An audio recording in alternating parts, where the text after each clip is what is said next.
think about it. Do you have an example of something good happening in your life? Something good happened to you, amazing even. Something you were dreaming about for such a long time, yet you experienced significant stress when it happened. And you were probably very confused by it. Why am I feeling stressed? It's such a good thing. I wanted that for such a long time.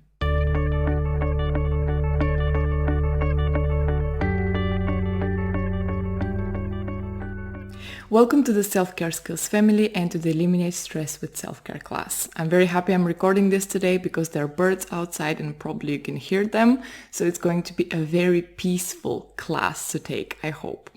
My name is Isabel Nedeva. I'm a licensed cognitive behavioral therapist specializing in the treatment of anxiety disorders. In the next hour and a half, you will learn everything important there is to know about stress. What it is, what causes it, what keeps it going, what we need to do to relieve it, and how we can do that. Each piece of information I've prepared for you is designed to help you not only tackle stress, but also to build emotional resilience in the long run. There is a workbook available for you to download as well, so that you can easily create your personal self-care plan after this class. So grab a cup of tea or coffee and let's get started. First, we need to define stress. You may actually pause this video now just for a few seconds and try to answer this. How would you define it? What is it?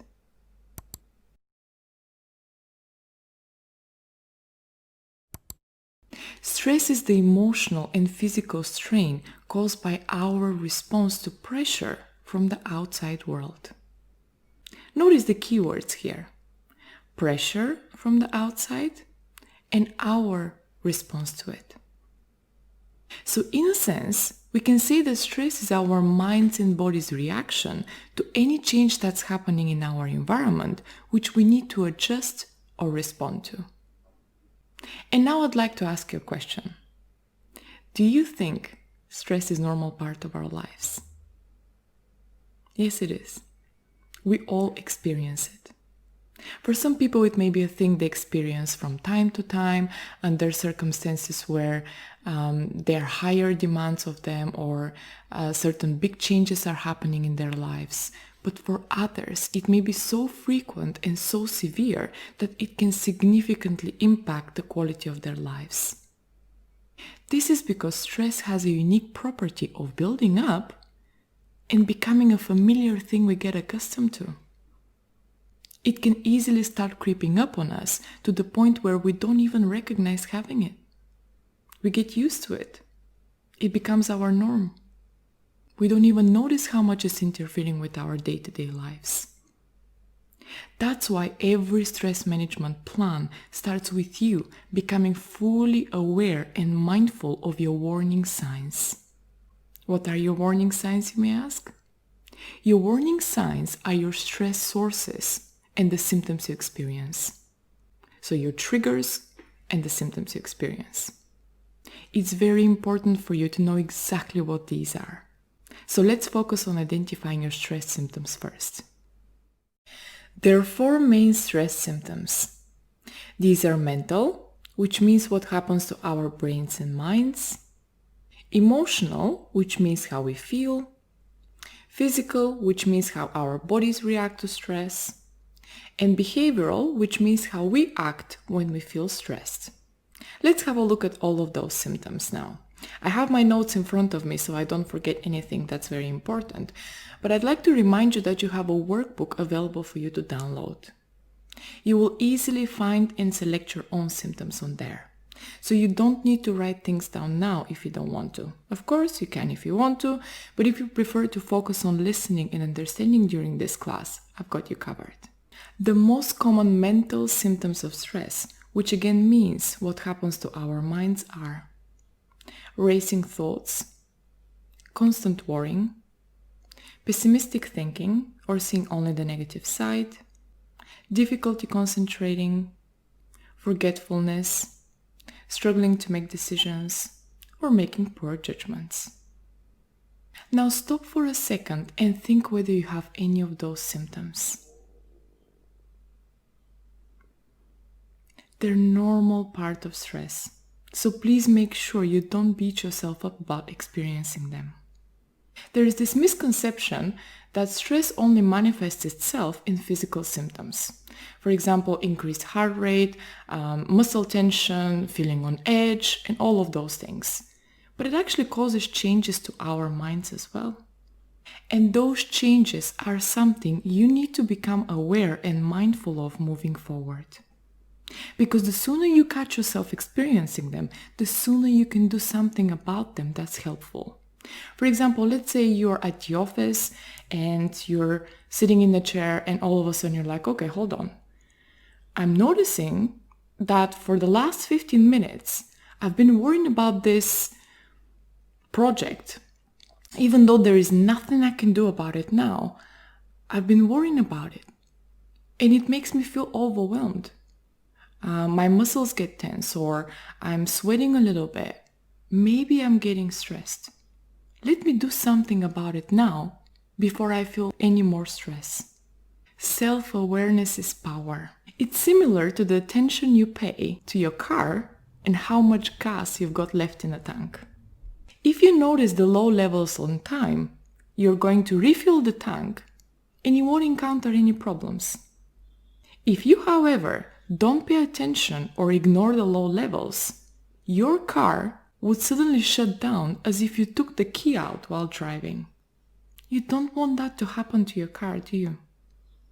Because it's not only an unpleasant experience for you, but it's also a dangerous one. The same way we need to be mindful of our stress symptoms in order to avoid becoming so overwhelmed that we feel like we can't function anymore. That's why I'm talking to you about symptoms and sources of stress in this first part of this class. To increase your self-awareness, because that's called emotional self-care. Now here's what we might feel when we are stressed. These are some emotional symptoms: moodiness, irritability, impatience, lack of motivation, a sense of dread, anger, anxiety, nervousness or fearfulness, general feeling of unhappiness, or depression. Think about how you feel when you are under stress. Now, it's good to mention here that most of those emotions are indeed symptoms of stress, which means that if we manage stress better, we would be able to diminish those unpleasant emotions as well. Cause and effect. However, in some cases, it may be the other way around. For example, anxiety disorders and low self-esteem could be pre-existing underlying issues that make us more reactive to everyday stress triggers. So it might be useful to focus on resolving any long-standing underlying issues as well. But we can always start by managing stress and then seeing whether there is something that needs to be done. And now you may be thinking, what's the difference between stress and anxiety? Because that's a question I get all the time, especially when I'm running workshops and face-to-face groups. I completely understand that question and that confusion, what's the difference between the two. This is something I'm going to share with you today. I think it's shortly after, or once we get to the stress sources section, I'm going to explain the difference between stress and anxiety. Moving forward to the physical symptoms of stress. Now, we have to learn and remember that the human body is designed to experience stress. And we actually need it. Stress produces hormones, activates our nervous system, which stimulates us to think and act fast. It can help us accomplish certain tasks. It can help us to spot and resolve potential or current problems. It can help us even to survive threatening situations. Without it, our bodies wouldn't react at all, even in times of extreme danger when we need it the most. So stress is our natural defense mechanism that's hardwired in our biology. It's there to be helpful.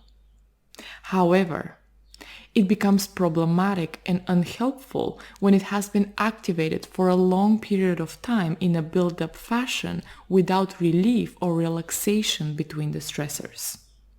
What do I mean by that? I mean that Let's say you have a trigger today and tomorrow you have another trigger. And today, let's say it's a workplace trigger and you get stressed, and tomorrow you have a mild conflict with somebody, and that also produces stress. In between those stressors, do you do anything to relieve that stress? Do you recognize that you felt that way during the day and you need to do something to relieve it at the end of the day so that it doesn't build up? That lack of relaxation routine between the stressors is something we can call a lack of self-care routine. So our environment triggers it, it builds up, and we don't do enough to manage it. In some cases, we even ignore it altogether. We deny that a problem exists. We continue to have the same routine without making any helpful changes. As a result, stress actually starts to wear the body down. And this is usually when we notice its negative effects on our bodies. This is where we notice the physical symptoms, which I'm going to share with you now. These are tiredness, exhaustion, low energy, sleeping problems, dizziness, headaches, other aches or pains, trembling and shaking, muscle tension, rapid heartbeat or chest pain. This is a long list, and you don't necessarily need to have all of them. Sometimes you may experience one or two symptoms, sometimes you may experience more, depending on the trigger, depending whether it has been building up. There are many factors that play a part in this. Upset stomach, cold or sweaty hands and feet, clenched jaw or grinding teeth, ringing in the ear, increase in appetite or loss of appetite, loss of sex drive or sexual difficulties. And lastly, here are some behavioral symptoms of stress. We often react to stress by continuing to have the same routine. And this is a crucial one to remember. This means that we ignore the signs our bodies are giving us. And what they're often trying to say, our bodies, what they're often trying to say is, hey, there is a problem. I can't do this with the speed you want me to do it with, or I can't do this anymore. Give me a little bit of time to relax and recharge my batteries, please. This could be a message your body is trying to get across through a simple symptom of muscle tension, or a simple symptom of a headache. A simple one, but a recurring one. Yet we often neglect those messages. We don't make any helpful changes to our everyday lives that would help our minds and bodies relax. Even if that means just 20 minutes a day of self-care. It's not that much, but it can change a lot. Do you see now when I mentioned that stress builds up when we experience stressors, so triggers and triggers, without any relaxation in between? If we continue to have the same routine, how can we expect something different to happen? How can we expect to see improvement? Next, we have withdrawing from others, which is a common behavioral symptom of stress. Overeating or undereating. We have sleeping too much or too little, using cigarettes, alcohol, or drugs to relax, procrastination, neglecting responsibilities, avoiding pleasurable activities, angry outbursts, being tearful or crying. And we may start to experience some nervousness and to react to it with behaviors such as nail biting, skin picking, pacing around. Do you notice something about all of those behavioral symptoms of stress? Let me have a look. I think all of them except the last one. So let's leave the last one out of it for this question. Do you think they have something in common? All of them apart from the last one, yeah. Those behaviors trick us into thinking that they're helpful, but in reality, they're not. They usually prolong and intensify our stress levels in the long run. We're talking procrastination, sleeping too little, avoiding pleasurable activities, all those things, or alcohol or drugs. they relieve stress in the short term, but in the long term, they keep it going and sometimes even make it worse.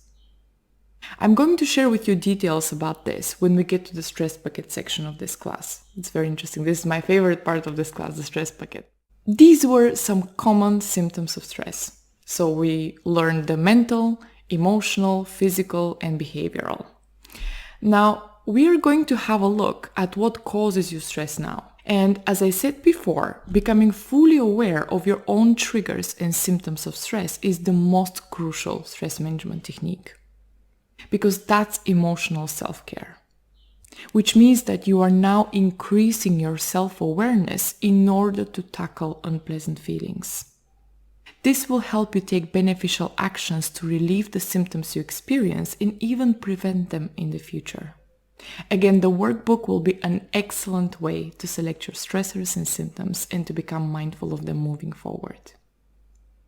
I just want to put this clip and give you an idea of what it's like to record a class. I know this class is very informal, so I'm not using the studio as I did with the anxiety relief program, but still, there was a dog barking just now, so I wanted to give an idea with that example, but it's not barking. Perfect, let's start, let's continue. Let me now present you with the most common stress sources. We can call them stressors. And it's useful to mention that what could be a stressor for one person may not be the same for another, right? We're not the same, we're all different, we don't react to triggers the same way. For example, being asked to deliver a PowerPoint presentation to colleagues may lead to stress for somebody who perceives that they lack the necessary skills to accomplish this. Whereas another person who feels confident in their presentation skills and comfortable in social situations may not experience any stress. They wouldn't worry about messing things up or what others would think about them. Do you see here now with this example how an underlying issue of low self-confidence or an anxiety disorder may be playing a big role in how we interpret triggers and whether we become stressed? Stress can come from a huge range of external sources. Financial difficulties, work-related issues. And here I'm going to go in a little bit more detail because according to a survey done in the US, work stress tops the list of stressors. 40% of US workers reported experiencing work stress. And this could be due to long working hours, frequent working pattern changes, heavy caseload, working under dangerous conditions, having too much responsibility, poor management, lack of support, risk of termination, or facing discrimination or harassment at work. Can you hear the dog barking now? And now I have a choice. Do I stop and start from the beginning, or do I keep going? And I'm actually going to choose keep going because this class is very important. I want to finish recording it today so that it's up and available to you. Please excuse the dog. Next, we have coping with illness or injury. This could be a stressor. Naturally, normally it leads to stress. We have study demands. We have interpersonal conflicts. So any conflict we have with a family member, with a friend of ours, with colleagues, a particular person, day-to-day activities and tasks, juggling many roles or tasks at the same time. Taking care of others can cause a stress, which includes taking care of children, elderly, or taking care of a sick family member, inability to balance home and work life. And next, major life changes normally lead to stress. And as an example, divorce, losing your job, or losing a loved one, we all know that those negative life events can lead to stress. But here it's also very important to learn and remember that even positive changes in our lives can produce a stress response. Think about it.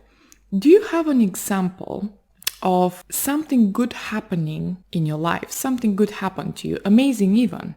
Something you were dreaming about for such a long time. yet you experienced significant stress when it happened. And you were probably very confused by it. Why am I feeling stressed? It's such a good thing. I wanted that for such a long time. For example, this could be getting a promotion or buying a house or getting married or a planned pregnancy or becoming a parent or organizing holidays or parties. This is all normal. Both positive and negative changes in our lives can lead to stress. And lastly, I'm just using my mouse. And lastly, we have traumatic events, such as natural disaster, theft, or violence against you or a loved one. And now that we have this long list, I'm going to share with you that stress depends mostly on how we make sense of our triggers. It's our recognition of them, our understanding of them, and our actions in response to them, which determines how stressed we will get and for how long. For example, you may have 4 stressors in a row in one day, and you may not experience stress, or at least not a severe stress reaction. Whereas I may have a stronger response to a single stressor I had that day, not 4, a single one. This all depends on our ability and motivation to recognize and handle stress effectively. That's why I'm reminding you again the importance of identifying your most common stressors and symptoms on the workbook after you finish this class. This may sound like a simple task, but becoming fully aware increases your ability to handle stress effectively and even prevent it in the future. We're almost at the end of this part of the class. And before we jump to the self-care section and my favorite thing, which is the stress bucket, I'd like to briefly explain the difference between stress and anxiety because I know how confusing it can be. They're very closely related, but they're not the same thing. Stress is usually caused by external stressors, external events we discussed a few minutes ago, such as workplace issues, conflict with a particular person, anything that happens in our environment that produces pressure. And we don't always have control of what's going on in the outside world. What we do have control over is how we react to it. But that's a different topic. So we can say that stress is caused by external stressors. It generally diminishes once the external concern has subsided or once the problem is resolved.